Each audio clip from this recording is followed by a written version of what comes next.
Hoje nós teremos a presença do professor Renato Janine Ribeiro, foi ministro da Educação e preside a SBPC, Sociedade Brasileira para o Progresso da Ciência. Vamos falar sobre um tema importante e uma boa notícia, né? O reajuste das bolsas. Professor da Faculdade de Filosofia, Letras e Ciências Humanas da USP, especializado em filosofia política, em Hobbes, enfim, em estudos da teoria política, mas depois foi ministro da Educação no governo Dilma, em 2015, e hoje, desde 2021, preside a histórica SBPC, Sociedade Brasileira para o Progresso da Ciência. E eu vou abrir, Tereza, fazendo a pergunta sobre a questão das bolsas, né? Porque acho que é importante, a gente falou tanto da fuga de cérebros, de brasileiros indo embora, né, no governo Bolsonaro, gente jovem, né, uma perda incrível.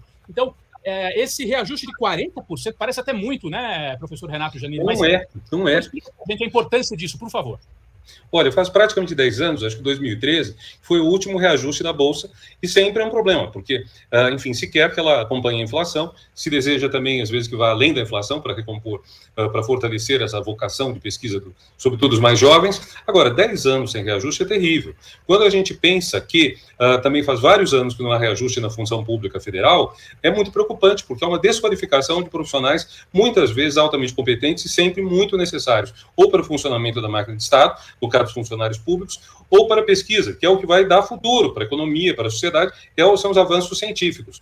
Agora, a rigor, parece que, eu não tenho de cabeça os dados, mas parece que ele precisa mais do que 40% para a gente recompor o poder de compra que tinha em 2013. Mas a gente sabe que esse é um momento muito difícil para todos, então é bom que haja esse reajuste, que sinalizam um caminho, e além do reajuste, nós queremos, mas sabemos que isso pode demorar alguns meses, um aumento no número de bolsas, porque esse número de bolsas estagnou com esse lamentável governo que finalmente terminou em dezembro do ano passado, mas tudo isso foi prejudicado, quer dizer, verbas para a ciência, como verbas para a cultura, verbas para enfrentar a pobreza, verbas para a saúde, tudo foi altamente vitimado. E para a nossa comunidade aqui saber esses valores, né, porque às vezes o pessoal, assim, 40% em cima de quê, né? Deixa eu só dar uns dados aqui para os que nos acompanham. Olha, um bolsista de mestrado, a bolsa vai passar de 1.500 para 2.100, né?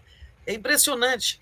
E que, né, um estudioso, de doutorado, né, uma pessoa que estudou tanto, está lá fazendo doutorado, vai passar de 2.200 para 3.100, né?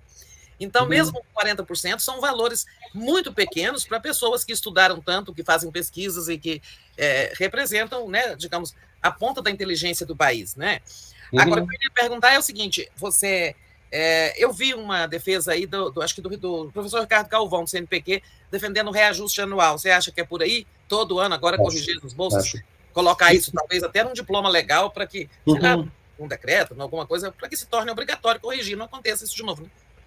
O primeiro ponto, Tereza, é que precisa completar essa defasagem que foi crescendo ao longo de 10 anos. Então, 40% bom, mas o correto é 72%. Então, vai ficar faltando ainda uma coisa para que essas bolsas se tornem efetivamente justas, possam permitir que esses jovens, sobretudo jovens, né, possam fazer suas pesquisas, mas é bom lembrar a gente fazendo mestrado e doutorado que não é tão jovem, que às vezes já tem família, tem outros compromissos, tem filhos. Esse é um problema sério. E quando você tem uma bolsa, em princípio, você não pode ter outra fonte de pagamento contra seu trabalho. Você pode, se tiver uma renda de aluguel, pode ter, mas você não pode ter outro trabalho, com algumas exceções. No caso do doutorado, se você for autorizado pelo seu programa, etc., você pode dar aulas num curso universitário, mas, vamos dizer, esses valores não são altos. Quanto a um reajuste anual, desde que, antes disso, a gente consiga recomposição do valor defasado, eu penso que seria muito bom, mas vocês sabem que é muito complicado isso na função pública. Você não pode colocar numa lei e depois não cumprir a lei se houver algum problema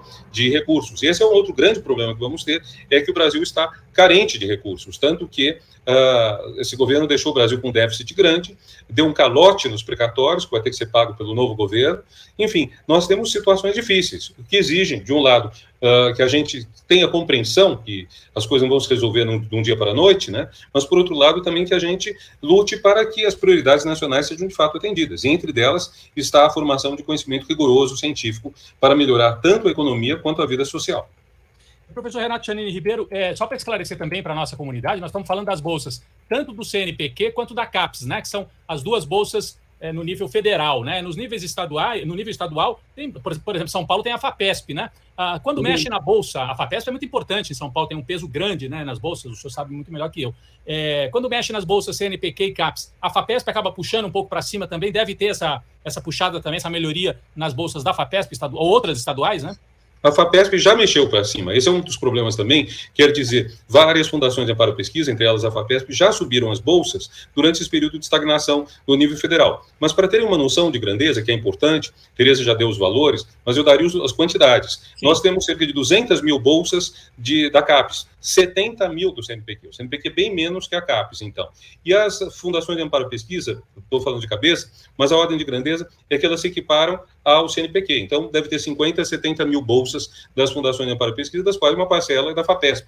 Mas a parcela da FAPESP é muito menor do que o número de bolsas dados pelo conjunto de CAPES e CNPq. Além de CAPES e CNPq cobrirem o Brasil todo, o número de bolsas é sensivelmente maior que as estaduais e, inclusive, do que a FAPESP.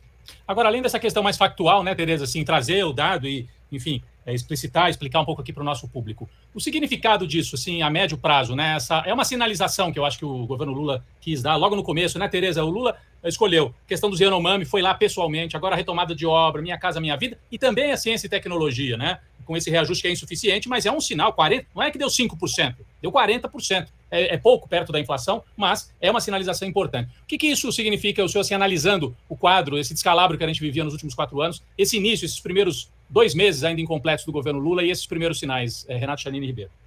Olha, eu vou dar um número que é interessante. Quando eu fui ministro da Educação, eu acompanhei a questão da merenda escolar. A merenda escolar é um compromisso dos estados e municípios com as respectivas redes do ensino fundamental e médio. Bom, só que a União complementa. A União complementava, na época, com 30 centavos per capita por dia. 30 centavos parece nada. Quando você tem 40 milhões de crianças e adolescentes recebendo isso, dá 12 milhões de reais por dia. A maioria esmagadora de quem está nos ouvindo nunca teve 12 milhões de reais no bolso, no banco, ou, enfim, somando os bens que possuam. Então, é muito dinheiro por dia. Eu lembro que, na época, tinha havido aquele caso